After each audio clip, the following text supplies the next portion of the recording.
अस्सलाम वालेकुम। वालेकुम अस्सलाम। क्या हाल है आप लोगों के? सर अल्हम्दुलिल्लाह, अल्लाह की करम। आप सुनाएं। अल्लाह का करम, ठीक ठाक। जी, मैंने ये आज एक्स्ट्रा सेशन इसलिए रखा हुआ था कि आपको किसी भी हवाले से क्यूरीज हो तो हम इसमें एक फॉर्मल या इनफॉर्मल वे में डिस्कस कर लें। हाँ, वैसे यूजुअली क्लासेस हमारे टॉपिक ओरिएंटेड होते हैं, हर क्लास में हम टॉपिक को डिस्कस करते हैं। तो आज ओवरऑल पूरा कोर्स के हवाले से जनरल है। तो ये सेशन है, जो भी आपको जो भी क्यूरीज हों वो ज़रूर डिस्कस करें, पूछें। और सर पेपर के इम्पोर्टेंस बताएंगे ना आप? इम्पोर्टेंस ये है कि मैंने जो टॉपिक्स आप लोगों को डिस्क्राइब किए थे वहाँ पर जो उन टॉपिक्स को देख लीजिएगा, और स्पेशली जो मैंने लेक्चर्स करवाए हैं उनमें जो प्रॉब्लम्स करवाए हैं उनको फोकस रखिएगा, मतलब उसी के तरह के आएंगे। टोटल जो आपको क्वेश्चंस होंगे वो अराउंड होंगे 8 to 9 क्वेश्चंस। टोटल 4 आवर्स होंगे, और उन 4 आवर्स में ज़्यादातर न्यूमेरिकल बेस्ड पेपर है पूरा। और उस न्यूमेरिकल बेसिस में जो टॉपिक्स हैं आपके वो रिलेटेड हैं इनवर्स अच्छा, ज़ेड थ्योरी नहीं ट्रांसफॉर्म। है बिल्कुल भी? थ्योरी ना होने के बराबर समझें, ठीक है। मगर ये है कि थियोरेटिकल अंडरस्टैंडिंग होगी तो वो प्रॉब्लम्स अच्छा, सही सर। कर जाएंगे। तो प्रॉब्लम्स ऐसे हैं जो मैंने तकरीबन सारे करवाए हुए हैं, मतलब आप लोगों को अगर लेक्चर सुने हुए हैं तो आई एम क्वाइट कॉन्फिडेंट कि आप इजीली कर सकते हैं। हाँ, अगर बिल्कुल नहीं देखा हुआ, लेक्चर्स भी नहीं देखा हुआ, स्लाइड्स भी नहीं देखी हुई, तो फिर तो ऑब्वियस बात है कोई भी पेपर तो मुश्किल हो जाता है, ठीक है। सो इसमें टॉपिक्स जो आपके हैं वो जी हैं, सर। जो फोकस्ड हैं उसमें, वो इनवर्स ज़ेड ट्रांसफॉर्म और सिस्टम स्टेबिलिटी के हवाले से, जिसमें मिसाल दो जो सिस्टम स्टेबिलिटी का मैंने एक लेक्चर करवाया था, उसमें प्रॉब्लम्स किए थे कि सिस्टम स्टेबल है या नहीं है। तो उसमें हम यूँ करते थे कि ज़ेड ट्रांसफॉर्म की एक ट्रांसफर इक्वेशन दी हुई होती थी ज़ेड ट्रांसफॉर्म में, फिर उससे हम पोल्स निकाल देते, फिर ये चेक करते थे कि poles inside the unity circle हैं। अगर इनसाइड द यूनिटी सर्किल हैं इट मींस कि वो सिस्टम स्टेबल है। तो एक तो इस तरह के प्रॉब्लम्स हैं, ठीक है। दूसरे जो प्रॉब्लम्स हैं वो टॉपिक हमने कवर किया था फ्रीक्वेंसी एनालिसिस वाला, मतलब जिसमें मैंने ये डिस्क्राइब किया था कि आज शेर यार भी आ गए। उसमें हमारा ये था कि फोर एक जिस तरह हमने सिग्नल सिस्टम में किया था ना कि एक होता था फ्रीक्वेंसी डोमेन, ठीक है, जिसमें हम जेड ट्रांसफॉर्म और उसमें लेप्लास ट्रांसफॉर्म करते थे।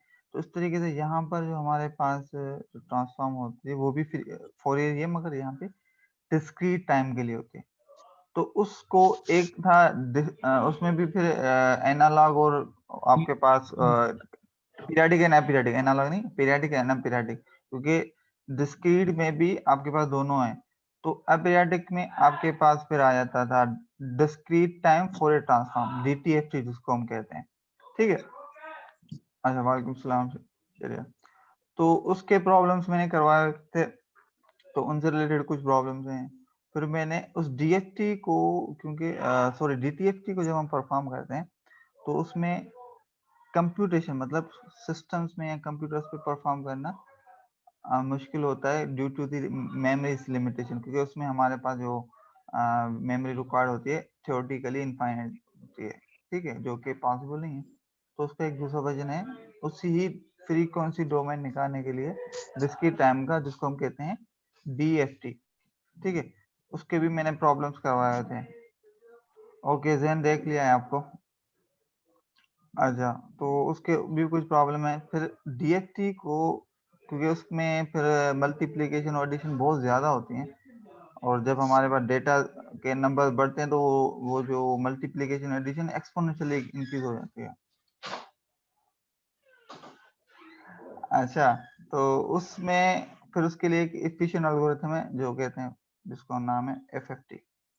तो उसके भी मैंने करवाया, उसके भी प्रॉब्लम। फिर उसके बाद हम आए थे फिल्टर डिजाइनिंग के ऊपर, तो आईआर और एफआईआर फिल्टर डिजाइनिंग वो भी मैंने करवाया, तो उससे से रिलेटेड प्रॉब्लम है। और सर्कुलर कन्वोल्यूशन जो है कि हमारे डीएफटी की प्रॉपर्टीज में हमारा एक सर्कुलर कन्वोल्यूशन है वो, तो उसके, तो ये सारी चीजें जो हैं ये प्रॉब्लम्स इनसे रिलेटेड हैं, और इनसे सबसे रिलेटेड प्रॉब्लम्स करवाए हुए हैं, नोट्स में भी सॉल्व एग्जांपल्स हैं करवाए हुए हैं। तो आप लोग उनको जरूर पढ़ लीजिएगा। उन टॉपिक्स में किसी को कोई भी इश्यू या कोई भी और क्वेश्चन हो, आप जो भी जनरल पूछ सकते हैं। सर जी सर एक एग्जाम्पल नंबर 30 में मुझे एक कंफ्यूजन है। स्टेप नंबर 2 में माइनस का साइन मेरा आ रहा है और जो आपकी एग्जाम्पल है उसमें प्लस का साइन आ रहा है जेड स्क्वायर के बराबर। ओके, मुझे शेयर वो कर दूं? बताएंगे कि क्या है उसका। जी उसमें मैंने उस लेक्चर में लिखा हुआ क्या है, s_, क्या लिखा हुआ है, पीपीटी नंबर कौन सी है, एग्जाम्पल नंबर पीपीटी कौन सी, एग्जाम्पल 33 बता। आ, पीपीटी नंबर S9 ठीक है 9, ठीक है, मैं इसको खोल रहा हूँ, है फिर और मैं इसको शेयर कर रहा हूँ। S9 खोल लिया मैंने। अच्छा, इसमें 30 कौन सा है, नंबर 33 है और फॉल्स वाला है ये टॉपिक। एग्जाम्पल नंबर 80 के बाद है। हाँ 89, स्लाइड नंबर 89 है, ओके, पेज नंबर जो है ना। 89 तो ये लिखा हुआ है, ओ सॉरी 89 तो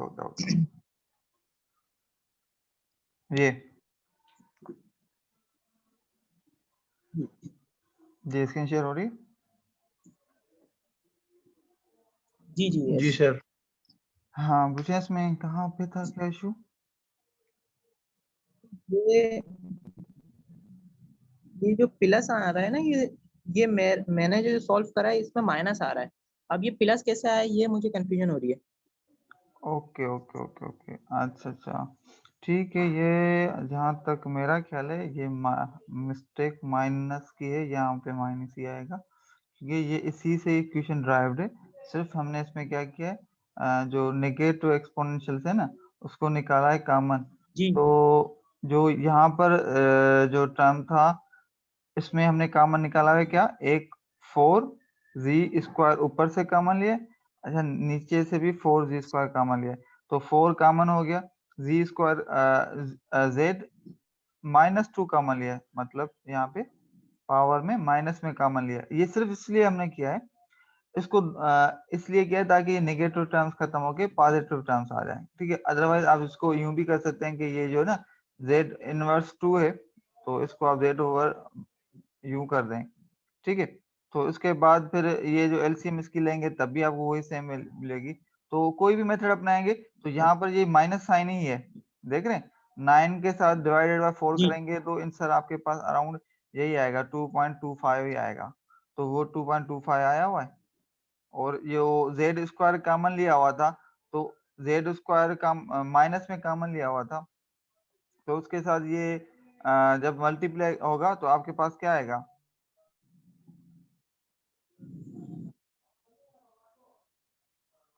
पॉजिटिव में z हो जाएगा। आई बात समझ में या नहीं, ये तो पॉइंट क्लियर है ना, बाकी ये जो स्टेप है ना ये माइनस ही आएगा। जी अब इसमें एक दो जगह पे मुझे मिस्टेक, माइनस की कंफ्यूजन। ये माइनस ही है, आपने सही किया है। जी और ये ये पोल्स स्लाइड्स कैसे में लिए, मतलब जी ये पोल्स जो हमने लिए हैं z को 0.25 ले लिया ये और दूसरे वाले z को 2 ले लिया। हाँ, ये जो हम सही फैक्टराइजेशन के मेथड्स के तहत करते हैं, बाय सही जैसे है। क्वाड्रेटिक इक्वेशन के हम रूट्स निकालते थे ना, तो ये एग्जैक्ट वो समझो हम्म, क्वाड्रेटिक इक्वेशन है, तो उसके डिफरेंट मेथड्स होते हैं जिसमें आप किसी भी तरीके से निकालते हैं, बाय मल्टीप्लिकेशन एडिशन जो भी मेथड है, ये बाय रूट्स निकालने हैं बस हमें इसमें, या डायरेक्ट इस पे क्वाड्रेटिक का फार्मूला लगा दो तब भी आपको यही आंसर मिलेंगे, ठीक है। अब इस तरीके के एग्जांपल्स हैं इनको ज्यादा फोकस पे रखें क्योंकि इस तरह के एग्जांपल्स होंगे, मिसाल लो ये प्रॉब्लम है, हाँ ये अच्छा है कि आप प्रैक्टिस कर रहे हैं ना, इस तरह का प्रॉब्लम आ रहा है कुछ कुछ जगहों पे, ये जी इनकी सर। मिस्टेक्स हुई हुई हैं, एक दो जगह और भी था मैंने उस टाइम करेक्ट कर लिया था मगर शायद कुछ रह गई हैं चीजें, सो अच्छा लॉन्ग डिवीजन जो है वो भी क्लियर है, जो इनवर्स z ट्रांसफॉर्म से हमने करा है लॉन्ग डिवीजन मेथड से, सही है वो वो भी भी clear है। सही। लेकिन एक कंफ्यूजन है मुझे, मैं खोल के बताता हूँ आपको सर। जैसे टेबल से हम कंपेयर करते हैं ना, जब लास्ट में हम बनाते हैं पार्शियल फ्रैक्शन के बाद से जो हम कंपेयर हाँ, करते हैं, मैं अभी बताता हूँ पेज खोल के। मुझे अगर एग्जांपल नंबर बता देंगे तो इजी हो जाएगी जी चीजें। एग्जाम्पल नंबर 25, जी एग्जाम्पल नंबर 25 स्लाइड नंबर 9, यही मतलब है, S9। जी एग्जाम्पल 25 ऊपर है, ये क्लियर है, लेकिन लास्ट के स्टेप में मुझे कंफ्यूजन है, हमने टेबल से कैसे मैच करा इसको। अच्छा ये वाला, अच्छा Yes, sir. इसमें जो मेथड्स मैंने बताए थे ना, 2-3 मेथड, एक तो जनरली इनडायरेक्ट मेथड जो ही हम यूज करते हैं, हम डायरेक्ट नहीं करते। अच्छा इनडायरेक्ट में ये होता है, अब यहाँ पे हमें चाहिए होती है प्रैक्टिस, जितनी अच्छी जेड ट्रांसफॉर्म की हमारी प्रैक्टिस होगी ना, उतना चीजें हमें इजीली समझ में आती है।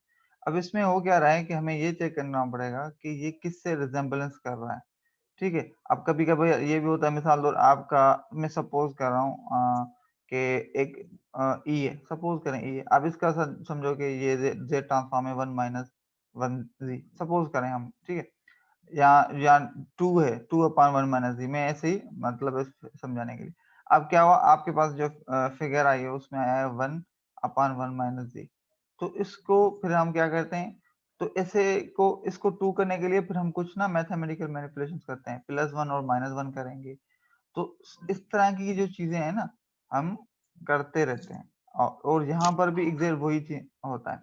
अब यहाँ पर जो आपको ये देख रहे हैं ना, अगर इसी से पहले वाले एग्जांपल्स आपने अगर किए हो जेड ट्रांसफॉर्म वाले, तो उसमें आपने देखा होगा कि इस तरह के जो आपके पास फिगर्स, ये प्रॉब्लम्स इस तरह के दिए हुए थे और उनका जेड ट्रांसफॉर्म ये आ रहा था।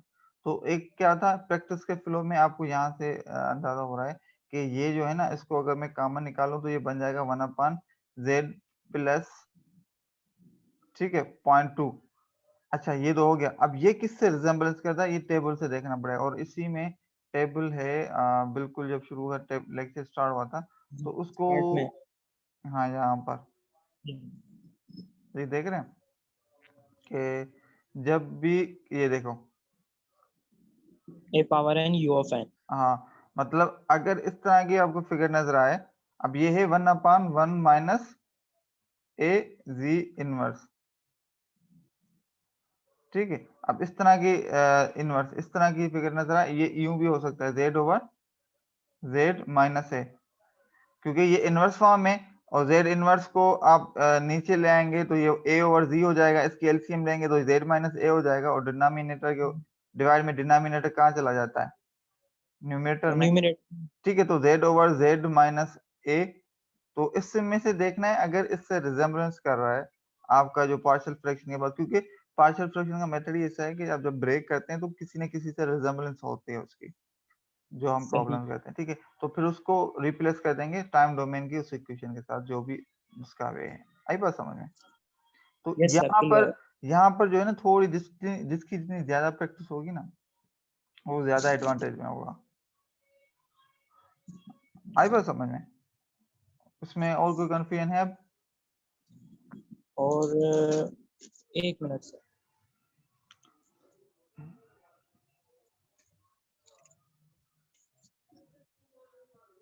सर स्लाइड नंबर 30 में, नहीं स्लाइड नंबर नहीं, एक्सरसाइज नंबर 30, स्लाइड यही वाली है, एग्जाम्पल 30, जी इसका सबसे लास्ट वाला स्टेप वही टेबल वाला ही है, इसको एक बार और बता सर, सबसे लास्ट वाला। ये वाला, जी सबसे अच्छा लास्ट। अगेन देखो, इसमें भी देखें वही नजर आ रहा है, जेड ओवर जेड माइनस ए, ए यहाँ पे क्या है 0.5 के बराबर है, ठीक है। तो z upon z minus a as per the table किसके बराबर है, a power n u of n, सही। ठीक है। तो यहाँ पर a किसके बराबर है 0.5 के, तो इस वजह से 0.5 होल पावर n, और ये जो 4 है ना मल्टीप्लीकेशन में, तो ये मल्टीप्लाई में वापस आ गया। जी आई बात समझ में? और यहाँ पर जो आपको चीज नजर आ रहा है, हाँ यहाँ पर एक एडिशनल चीज नजर आपको आ रही होगी, वो ये कि यहाँ पर क्या हुआ, यहाँ पर ये हुआ है कि यहाँ पर हमारे पास एक तो टेबल है, दूसरा इसी जेड ट्रांसफॉर्म की प्रॉपर्टीज का टेबल है। तो इसमें एक इनवर्स भी करें, मगर प्रॉपर्टीज को भी ध्यान में रखना है। तो वो प्रॉपर्टीज क्या है, वो आपको प्रॉपर्टीज का हमने कहाँ पे देखा था, एक जगह पे है, मुझे भी मैंने किसी स्लाइड में, स्लाइड नंबर याद नहीं है, मगर हमने किया है, शायद ये है, हाँ ये देखें, प्रॉपर्टी क्या कहती है कि अब यहाँ पे आपके पास वहां पे था a पावर n समथिंग करके था ना, उसको मैं रिलेटेड प्रॉपर्टी दिखाना चाह रहा हूँ आपको। अब प्रॉपर्टी में क्या होता है कि आपको ये भी देखना होता है। देखो आप सपोज करें कि अगर आपने जो इनवर्स जेड ट्रांसफॉर्म तो हो रहा है, मगर साथ साथ उसमें ये अगर टाइम एक्स्ट्रा आ रहा है, मतलब आपका जेड डोमेन में सपोज वही ले लेते हैं जेड ओवर जेड माइनस ए। अब जेड ओवर जेड माइनस ए है, मगर इसी के साथ सपोज करें यहाँ पर जेड इनवर्स भी लिखा हुआ है, ठीक है। तो इट मींस ये तो हो गया u ऑफ n। आई बात समझ में? A power G n, A power n, A power n u of n। अब z इनवर्स या क्या इंडिकेट करता है कि डिले इन टाइम डोमेन, तो इट मींस ये हो जाएगा a power n u of n minus जितना भी डिले है 1। बात समझ में आई या नहीं आई ये बात? कि हमें जो इनवर्स टेबल भी देखना है और कहीं कहीं में जो प्रॉपर्टीज है ना उनको भी देखना है, क्योंकि ये प्रॉपर्टीज का होता है इसमें प्रॉपर्टी। और ये 3-4 प्रॉपर्टी है, एक ये प्रॉपर्टी ध्यान में रख लें ज्यादातर, और दूसरी डिफरेंशिएशन प्रॉपर्टी है यहाँ पर इस टेबल में नजर नहीं आ रही, बस उसको ध्यान में रख लें। 2-3 प्रॉपर्टीज जो थोड़ी मुश्किल है, बाकी तो हाँ ये वाली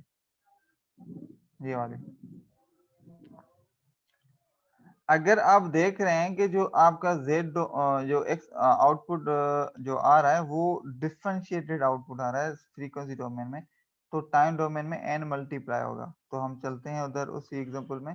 जो क्या नंबर बताया था आपने? 30 एग्जाम्पल 30। 30। इस स्लाइड्स में बहुत ज्यादा एग्जांपल्स हैं। जी इसी में से दे दिएगा सर एक आध एग्जाम्पल पेपर में। बस इस पे फोकस नहीं, सबको टच कीजिएगा और सभी के प्रॉब्लम्स कीजिएगा, ठीक है। तकरीबन जी सारे सर। टॉपिक्स कवर्ड है, कोई भी टॉपिक रहता नहीं है जो भी मैंने बताया ना। जी जी अब यहाँ पे नोट करें कि अगर इसका आप डिफरेंशिएशन करें, इसका डिफरेंशिएशन मुझे करके दिखाएं with respect to z, z over z minus g over इसका आ जाएगा a power n u of n। सही है। ठीक है। तो स्क्वायर में आ जाएगा क्योंकि ये ये पावर ऊपर में चला जाएगा, जी ठीक है। तो आप इसकी डिफरेंशिएशन करेंगे तो आपको पता है। अब यहाँ से आइडिया हो रहा है कि जो हमारा a ऑफ n है उसका डिफरेंशिएट हुआ, तो इट मींस जो आपके पास जो आउटपुट आएगा वो आएगा टाइम डोमेन में, जो उसके साथ सिर्फ n मल्टीप्लाई हो जाएगा जो ओरिजिनल फिगर है जिसका डिफरेंशिएटेड हुआ है। तो मतलब ये फिगर है सही। जिसका ये आया था और इसी का ये जो है डिफरेंशिएटेड हुआ है, तो आपके पास n आ जाएगा। ये सब सही प्रैक्टिस है। है, इसकी जितनी प्रैक्टिस करेंगे उतना अच्छा है। वैसे सिंपल अंडरस्टैंडिंग के लिए आप ये देख लें कि जब भी रूट में, इसको हम कहते हैं रिपीटेड रूट्स, मतलब स्क्वायर आ गया है ना, कि हम जब पार्शियल फ्रैक्शन आप लोगों ने पहले भी सब्जेक्ट्स में पढ़े होंगे मेरे ख्याल में डिफरेंशियल इक्वेशन सॉल्यूशन वगैरह में या किसी सब्जेक्ट में पढ़े हों, या लेप्लास में तो मैंने भी पढ़ा है आप लोगों को। तो इसमें जब हम रूट ब्रेक करते हैं तो ये है रिपीटेड रूट्स वाले कंडीशन। तो रिपीटेड रूट वाले कंडीशन में इस तरह का सिनेरियो बनता ही बनता है, ठीक है। अक्सर आई बात समझ में? तो ये ध्यान में जी सर। रखिएगा एग्जांपल्स जो है ना। मतलब सर ये कह सकते हैं जो सबसे लास्ट में जो स्क्वायर आ रहा है वो जो है पावर जो है वो हमारा नीचे उतर जाएगी, 2 बन जाएगी। पावर जो है वो 2 वो बन यूं जाएगी। है, ये है ना फॉर्मूला 1/x का, आप डिफरेंशिएशन करो तो क्या आएगा, ये हो गया x पावर -1 और n, ln x। ठीक है। इसका फॉर्मूला नहीं नहीं, वो इंटीग्रेशन हम थोड़ी कर रहे हैं, अच्छा वो तो ये इंटीग्रेशन में होता है ना कि आपका जो नीचे फंक्शन ऊपर उसका डेरिवेटिव हुआ तो उसका इंटीग्रेशन होगा log वो जी फला, वो डिफरेंट इंटीग्रेशन में होता है। ये होता है x पावर -1 हो गया ना, ये 1/x, तो इसकी इंटीग्रेशन क्या होगी, डेरिवेशन -1 मल्टीप्लाई बाय x -2। क्यों? क्योंकि फार्मूला जो डिफरेंशिएशन किसके बराबर होता है, x पावर n का डिफरेंशिएशन बराबर होता है n x पावर n -1, यही है ना, सही है सही है। याद है ना। तो यहाँ पे यहाँ पावर कितना है n, वो -1 है, वो यहाँ पे आ गया। x के पावर पर ऑलरेडी -1 है और -1 फार्मूले का आ गया, तो ये हो गया -2, तो इट मींस ये हो गया -1/x²। ऐसे ही हुआ ना? जी सर। ये राइटिंग थोड़ी माउस से खराब आ रही है, मगर सिर्फ समझने की कोशिश करें। तो जी इसी जी सर, तरीके मैं से समझ। हाँ, इस तरीके से जहां पर इसमें भी ऐसे ही सिनेरियो बन रहा है, तो मैं पॉइंट समझाना चाह रहा हूँ, उसको समझना है, बाकी प्रैक्टिस ही है। अच्छा, ये हो गया क्लियर? जी सर। सर एक पार्शियल फ्रैक्शन की एग्जांपल नंबर 24 है, उसका हम z इनवर्स को मल्टीप्लाई क्यों करते हैं दोनों वैल्यू से, और z से डिवाइड भी करा हुआ है कहाँ पे? पहले। z एग्जांपल 24 नेक्स्ट पेज पे। जी आगे ये हम सही है, सही है, ये मैं बता रहा हूँ, शो कर रहा हूँ। अच्छा, इसमें कोई आप कह रहे हैं आप? हाँ, ये इसका क्या ये है? z इनवर्स मल्टीप्लाई क्यों करा हुआ है, और z से दोनों को, हाँ अंदर जो है z से मल्टीप्लाई करा हुआ है, बाहर जो है z इनवर्स से करा हुआ है। ये वो, हाँ हाँ, अच्छा, इसमें हमारे पास जो था, ये जो है लेक्चर में, इसमें जो हमारे पास कंडीशन बन रही है, वो बन रही थी डिले वाली सिचुएशन आ रही थी। अब इसको मैं ये शुरू से आपको देखें, पहले था हमारे पास ये फंक्शन, और उसके बाद ये आया था, इन दोनों को हमने किया मल्टीप्लाई, ठीक है, और हमने निकाला ये। अब यहाँ पर आपके पास जो है, इसमें जो हमें कंडीशन बनानी थी वो ये थी कि हमें इसको प्रॉपर रेशनल फंक्शन बनाना था। लेक्चर अगर सुना हो तो उसमें हमने कहा था, एक रेशनल फंक्शन जो होता है, मगर एक प्रॉपर और इम्प्रॉपर, ठीक है। प्रॉपर कौन सा होता है कि आपका न्यूमरेटर का जो पावर हो, न्यूमरेटर के जो पॉलिनॉमियल है उसका पावर कम से कम 1 डिग्री जो है आपका इस जो डिनोमिनेटर से कम हो। मतलब अगर ये x स्क्वायर है तो वो x हो, ये याद है? जी ठीक है, तो उस कंडीशन के हिसाब से हम उसको यहाँ पर कर रहे थे। और यहाँ पर जो हमने, हाँ, बाकी जो ये जो आप कर रहे हैं, ये इसलिए किया यहाँ पर जो हमने, क्योंकि यहाँ पर देखें, अगर नोट करें कि ये कंडीशन किससे मिलती है, अगर थोड़ा गौर करें, ये कंडीशन किससे मिलती है, हमारा उस फार्मूले से मिल रही है, A power N U of N वाले से। मगर एक इसमें सही है। इशू है, A power N U of N वाले में जेड न्यूमरेटर में भी है। अब यहाँ पर हमारे पास तो न्यूमरेटर में जेड है ही नहीं, तो फिर ऐसे कंडीशन में हम, मैंने जिस तरह ना पहले अभी जिक्र कुछ थोड़ी देर पहले किया था, कि आपको क्या करना पड़ता है कि थोड़ी बहुत मैथमेटिकल इस तरीके से मैनिपुलेशन करते हैं कि ओरिजिनल इक्वेशन पे इम्पैक्ट ना पड़े। तो हमने क्या किया, अच्छा जेड मल्टीप्लाई कर दिया। अब जेड तो मल्टीप्लाई किया, फिर इक्वेशन चेंज हो जाती है, क्योंकि फिर तो वो नहीं रहती। फिर हमने क्या किया, बाहर ना जेड इनवर्स भी मल्टीप्लाई करवा दिया। तो अगर हम जेड इनवर्स और जेड को मल्टीप्लाई करेंगे, वो एक दूसरे में कैंसिल हो जाएंगे, और हमारा इक्वेशन वही बन जाएगी, वो जो है। इट मींस हमें मैनिपुलेशन इस तरीके से की है कि इस पे कोई फर्क नहीं पड़ा ओवरऑल इक्वेशन पे, ठीक है। तो अब ये सही है। फॉर्मूला टेबल, किसका बन गया, ए पावर एन यू एन का बन गया। आई बात समझ में? जी सर सही है, टेबल से कंपेयर करने के लिए हाँ, करा है। अब हमने A power N U of N तो हो गया, मगर जेड इनवर्स बाहर हुआ पड़ा है। तो जेड इनवर्स बाहर है, इट मींस जो प्रॉपर्टी शिफ्टिंग वाली प्रॉपर्टी है वो आ गई। तो यहाँ पर जो है आपके पास जो डिले आ गया 1 यूनिट का, ये देख रहे हैं। जी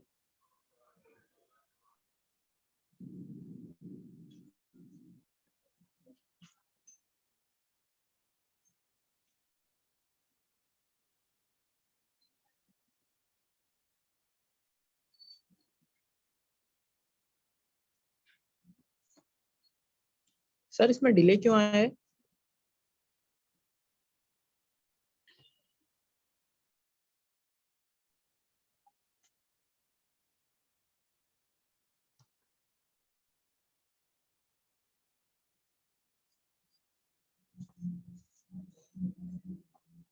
अच्छा, आप क्या कह रहे थे? मैं बोल रहा हूँ कि ये डिले क्यों आया है पावर में n-1? ये शिफ्टिंग प्रॉपर्टी की वजह से ना, देखो ये हमारा तो पूरा A power N U F N के हिसाब से ये भी बन गया और ये भी बन गया। अब इश्यूज में ये आ रहा है कि ये जेड इनवर्स एक्स्ट्रा आ रहा है। अब जेड इनवर्स शिफ्टिंग प्रॉपर्टी में हमने, अभी मैंने आपको दिखाया था ना कि एक्स ऑफ जी अगर आपके पास मिसाल x ऑफ n है, कोई भी फंक्शन है, उसका जो z domain x of z है, और उसके अगर बाहर जो है ना z इनवर्स लगा हुआ हो यूं, तो इट मींस टाइम डोमेन में उसका जितना z का पावर है ना उतना डिले है। तो यहाँ पर ये a पावर n दो बन गया, और bye shifting property z inverse indicate कर रहा है कि उसमें डिले है। बात क्लियर हो गई? जी सर। मतलब दूसरे लफ्जों में मैं यूं कहूं कि मिसाल तौर आपको a power n u of a power n minus one you of n minus one, अब इसका आपको निकालना है z टर्म में। अब इसका कैसे z टर्म में निकलेगा? तो a power n u of n का हमें पता है कि होता है z over z minus a, और बाय शिफ्टिंग प्रॉपर्टी जो ये 1 यूनिट का डिले आ रहा है, तो ये हम z इनवर्स यहाँ पे मल्टीप्लाई करवा देंगे इसके साथ। आई बात समझ में? तो टाइम डोमेन से जब हम इसमें आते हैं तो ऐसे करना पड़ता है, और रिवर्स में करने के लिए फिर वही एग्जैक्ट सेम वे तरीके से। और आरिफ हमारे साथ। जी आरिफ, आपको कोई क्वेरी? शेयर क्लियर हो गई ये बात? जी जी सर, क्लियर हो गई। जी शेर आरिफ को कोई कंफ्यूजन? ठीक है, मैं बार बार रिपीट कर रहा हूँ, DTFT, DFT, Z डोमेन, ये जो प्रॉब्लम्स ये हो गए, और फिल्टर डिजाइनिंग के मैंने दोनों लेक्चर्स जो फिल्टर डिजाइनिंग के ना कवर भी करवाए, और एक दो एग्जांपल मैंने उसमें आपको दिए हैं, क्या नाम है, असाइनमेंट में। तो असाइनमेंट को कर लीजिएगा, उसमें जितने भी एग्जांपल्स हैं। सर्कुलर कन्वोल्यूशन मैंने क्विज में भी दिया था आप लोगों को, और इजी था मेरे ख्याल में। अगर आप लोगों ने किया हो तो खुद, मैं क्विज वो चेक नहीं की था अभी, तो कोई कंफ्यूजन हो तो किसी भी हवाले से तो पूछ लें अभी। असाइनमेंट 1 मैंने सॉल्यूशन रख दिया है, असाइनमेंट 2 भी है गेस मैंने रख दिया था। मुझे सिर्फ चेक करके बता दीजिएगा, अगर नहीं है तो मैं उसको भी रख दूं। असाइनमेंट 3 का सॉल्यूशन मैं अभी नहीं रख रहा फिल वक्त, तो वो क्योंकि आपका टाइम जो है ना बिल्कुल उसके साथ मैच हो रहा है पेपर के साथ, वो जैसे ही खत्म होगा तो वो भी रख दूंगा इंशाल्लाह। सही सर, कितने क्वेश्चंस आएंगे पेपर में? 9 क्वेश्चंस। और सर ऐसा तो नहीं होगा जैसे कि आपने मिड टर्म में दिए थे, मतलब 24 आवर्स की जो टाइमिंग थी, और एक क्वेश्चन जो है ना 5 से 10 मिनट का नहीं था, वो कम से कम एक क्वेश्चन 30 या 40 मिनट्स में सॉल्व हो रहा था, तो ऐसा तो नहीं होगा? वो ऑब्वियस ही ऐसा बात है तो कि 24 आवर्स का पेपर था और लेंदी भी था, और उसको उस हिसाब से ही बनाया था।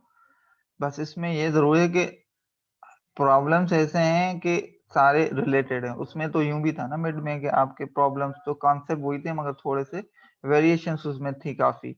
ठीक है, जो हमने पढ़ा था और जो उस कॉन्सेप्ट को यूज किया था, बाकी कुछ एक दो प्रॉब्लम्स में वेरिएशन ज्यादा रखी थी। मगर 24 आवर्स सफिशिएंट टाइम था, आप लोग उसमें वीडियो लेक्चर भी सुन के कर सकते थे। मतलब काफी ने किया, कुछ दिन से नहीं हुआ जी। तो वो अलग बात है। इसमें आपके पास नोट्स को अच्छे तरीके से सारों को नोट स्टडी करें। सारे प्रॉब्लम्स मतलब उनसे ही रिलेटेड है, कोई एक सच आउटसाइड से नहीं है कि कोई आउट ऑफ बॉक्स आ जाए कि कुछ पता ही नहीं है किस तरीके का कोई प्रॉब्लम किया हुआ ही नहीं हो। अब सपोज करें ये सामने आपके प्रॉब्लम किया हुआ, तो 0.8 की जगह अगर 0.9 हो जाएगा तो मेरे ख्याल में कोई इशू नहीं लगेगा। आप तो सिर्फ एक नजर दिखाएंगे तो इजीली कर सकते हैं। तो सपोज कर रहा हूँ मैं, तो ऐसे ही प्रॉब्लम्स होंगे, माइनर चेंजेस होंगी, मगर ये कि जिसकी प्रैक्टिस होगी वो टाइम सेव करवाए, सेव होगा और जल्दी कर देगा, उसको पता होगा कौन सा प्रॉब्लम किस जगह पे किस स्लाइड में है। जिसकी प्रैक्टिस नहीं होगी टाइम ढूंढता रहेगा, टाइम जाया होगा, तो फिर क्वेश्चन रह सकता है। बात सही। क्लियर हो गई? कोशिश करें पेपर को कंप्लीट कीजिएगा, और पूरे के पूरे स्लाइड्स मैंने दे दी हैं। कोई ऐसा पेपर आउट ऑफ बॉक्स नहीं है आपके लिए, बहुत रिलेटेड है, ओपन बुक, ये सब चीजें अवेलेबल हैं आपके पास। सिर्फ टाइम मैनेजमेंट है, जिसकी प्रैक्टिस होगी वो इजीली टाइम मैनेज कर लेगा, उसको पेपर फुल कर लेगा। ठीक सही। है, और किसी यस को सर, थैंक यू। मैंने ये एक्स्ट्रा सेशन सिर्फ रखा है, वरना कोई क्लास हमारा रेगुलर नहीं है। सिर्फ आप लोगों के लिए मैंने जी। इसलिए सबसे पूछा था, मगर आपने आज वैलेंटाइन डे कहा था। ठीक है। यस सर, क्लियर हो गई। ठीक है, और DTFT जी। FFT को सबको देखिए, वो सिंपल है, वो बहुत इतने मुश्किल नहीं है। फॉर्मूलाज हैं, फॉर्मूला में पुट करो वैल्यूज, और बस ई पावर एक्सपोनेंशियल और यूलर आइडेंटिटी बार बार उसमें यूज होती है, उसको समझो। सॉल्व एग्जांपल्स काफी स्लाइड्स में दिए हुए हैं, मैं लेक्चर्स देख लेक्चर्स में दिए हुए हैं, लेक्चर सारे सुन लिए? नहीं सारे नहीं सुने, मतलब कि हाफ सुन लिए, और अभी जो है हाफ रहते हैं, वो मैं देख लूंगा 1-2 दिन के अंदर ही। मतलब अब जो है ना पूरा टाइम इसको दे रहा हूँ, बाकी दूसरा सब्जेक्ट्स को दे रहा था मैं।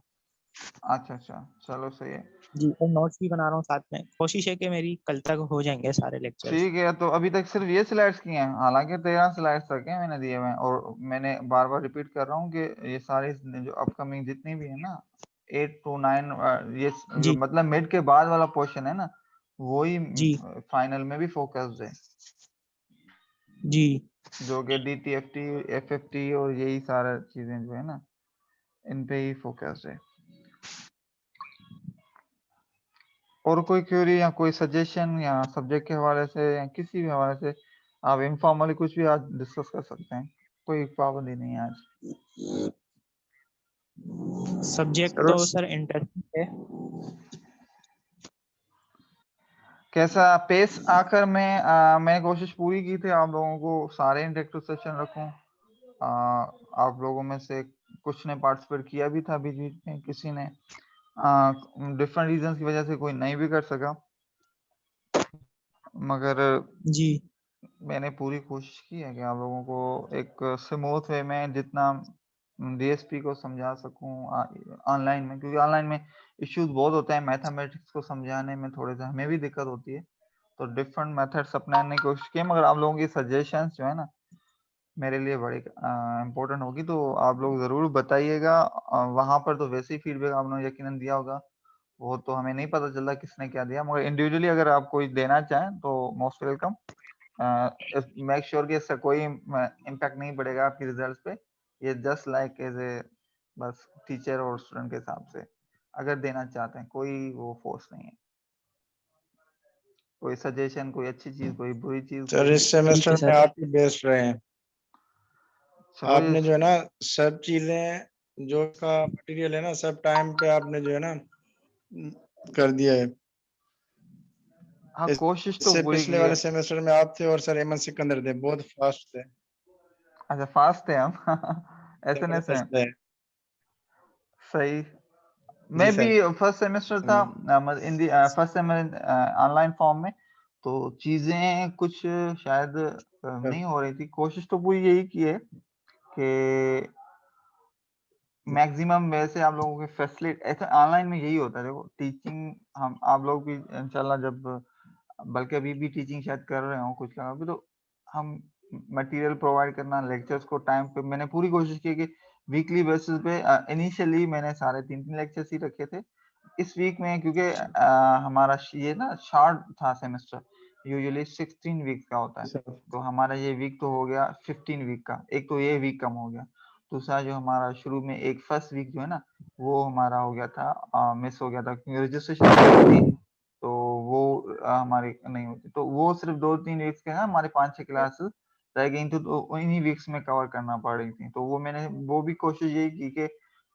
एक एक वीक में एक एक क्लास को मैं रखूं, मतलब 4-4 करके, ताकि वो लोड ना पड़े, फिर भी होता है, मगर एक बात जरूर सुने कि ये सब्जेक्ट बहुत इंपॉर्टेंट है, ये ऐसे ना समझे कि ये इलेक्ट्रॉनिक्स है तो हम इसमें नहीं है, ये सब्जेक्ट की अंडरस्टैंडिंग जो है ना, आपको अगर मास्टर्स में या कहीं पे भी जाएंगे, या इवन टेस्ट जो टेस्ट देने जाएंगे, तो इस सब्जेक्ट का जिस सिग्नल सिस्टम और DSP का ना अच्छा खासा पोर्शन आता है, और उसकी अंडरस्टैंडिंग जो है ना आपको कंट्रोल में बड़ी हेल्प करती है, कंट्रोल सिस्टम्स के अच्छे खासे एग्जाम वो क्वेश्चंस आते हैं टेक्निकल सेक्शंस में, और इसके जो कॉन्सेप्ट हैं वो बहुत हेल्पफुल हैं बाकी सिस्टम एनालिसिस के हवाले से भी, बाकी सब्जेक्ट के लिए भी, तो ये बहुत इंपॉर्टेंट सब्जेक्ट है और बहुत ही वास्टली एडॉप्टेड सब्जेक्ट है, इसका पे बहुत काम हुआ है, तो उसकी अंडरस्टैंडिंग जो होगी ना तो वो बहुत इम्पैक्ट करेगी आपको आगे भी फ्यूचर में,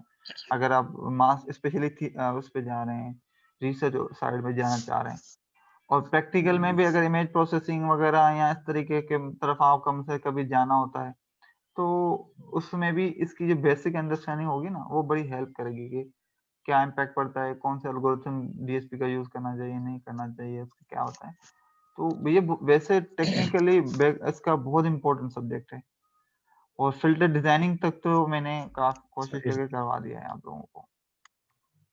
बाकी मार्क्स को ज़हन में नहीं रखें, सही सर, मिड से पहले हमेशा जी कोशिश सर। करें लर्निंग की करें। और मैं अब मिड में भी मेरे ख्याल में और 6 वो एक क्वेश्चन छोड़ के बाकी तो सबके 24 में से 20 21 22 20 21 22 आए ही नंबर।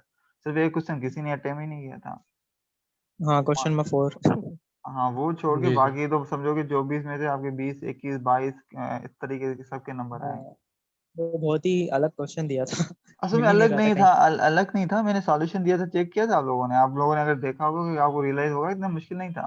वो जो जनरली मैंने जो नहीं दिया हुआ था कैस्केड एंड केस कोड, जो सिस्टम की जो कॉम्बिनेशन ऑफ सिस्टम्स, बस उस कॉन्सेप्ट को कन्वोल्यूशन को मिला दिया था। वो शायद अच्छा क्लिक नहीं किया था आप लोगों को उस बात में, वरना वही रेगुलर कन्वोल्यूशन थी, कुछ भी नहीं था, वही रेगुलर कन्वोल्यूशन थी जी उसमें। सर, पेपर कब स्टार्ट होगा? पेपर 9 बजे? नहीं नहीं नहीं नहीं, ये टाइम दिया होता ना 3 से 7 बजे। 3 से 7 बजे एग्जैक्टली। अच्छा, इतनी लेट स्टार्ट हो रहा है सर? ये तो एग्जामिनेशन की तरफ से हमें टाइम टेबल दिया हुआ था, मतलब ये हमने नहीं किया था, तो वो उन्होंने यही टाइम मुनासिब समझा है। अच्छा, कोशिश करें अपने ELMS पहले चेक कर लीजिएगा और अपना जो टीचर्स और कोर्स इवैल्यूएशन पहले कर दें, क्योंकि इन वजह से कभी-कभी नहीं करते तो फिर CML सर वगैरह या आपका एक्टिव नहीं होता। जी, जी। कोर्स एवोल्यूशन में सर मसला आ रहा है, टीचर्स एवोल्यूशन जो है ना वो तो कंप्लीट हो रहा है, कोर्स एवोल्यूशन हम फिल कर रहे हैं जी, जी। ना, उसके बाद चेंजेस कर रहे हैं, उसके बाद भी जो है ना इनकम्प्लीट लिखा हुआ आ रहा है। हाँ, कभी-कभी होता है तो उसका ये करें कि पहले यूँ करें, एक दफ़ा आप उसमें अप्लाई चेंजेस करके एग्ज़िट करेंगे ना, फिर दोबारा उसको खोल के फिर उसमें एंट्रीज़ करेंगे ना और फिर सेव करेंगे, सेव हो जाता है। ये शुरू-शुरू में ये इश्यूज़ आते हैं, आई डोंट नो कि सॉफ्टवेयर का इश्यू है या सर्वर का क्या है, मुझे नहीं आइडिया, मगर ये कुछ लोग शायद फेस कर रहे हैं। इस तरह ट्राई करके देखें उसको। यार आपका हो गया है कोर्स जी एवोल्यूशन? नहीं, मैंने फिल नहीं किया अभी। यार वो लास्ट टाइम करके भी नहीं देखो किया, तुम। लास्ट टाइम भी नहीं किया था, ऐसे ही दिए थे पेपर। अच्छा, आप लोग वो तो ज़रूर मिड दें, के लिए आप ना। लोगों के फीडबैक जो है ना हमारे लिए इम्पोर्टेंट है, पता तो चले हम मतलब हम अच्छे हैं, बुरे हैं, क्या हैं, इन द सेंस कि अच्छा हम सही। हमारे अपने माशाल्लाह सर, आप बेस्ट है, बहुत पॉपुलर टीचर है सर, अपने इंडिविजुअल भी आप इनका टाइम देते हैं प्राइवेट में। अपकमिंग जो है सेमेस्टर्स में हम उन चीज़ों को इम्प्रूव कर सकें। एक्चुअल में ये इसलिए होता है, सही। ये वो नहीं होता कि भाई आप लोग अरे भड़ास भी है वो भी निकालो, हमें नाम नहीं आते, पता नहीं चल रहे जी होंगे कौन। सर लेकिन सर, अगर देखा जाए इस सेमेस्टर में सबसे बेस्ट टीचर जो है वो आप ही रहे हैं। मैं तारीफ नहीं कर रहा, एक जनरल बात कर रहा बिल्कुल सर, हूँ। सबसे बेस्ट टीचर आप रहे हैं। टाइम पे बेस्ट में ना सब लेना, चीजें मुहैया करिए आप, टाइम पे क्लास लेना, क्लासेस लेना वगैरह सब, मतलब असाइनमेंट, सब कुछ A to Z punctual teacher आप रहे आप।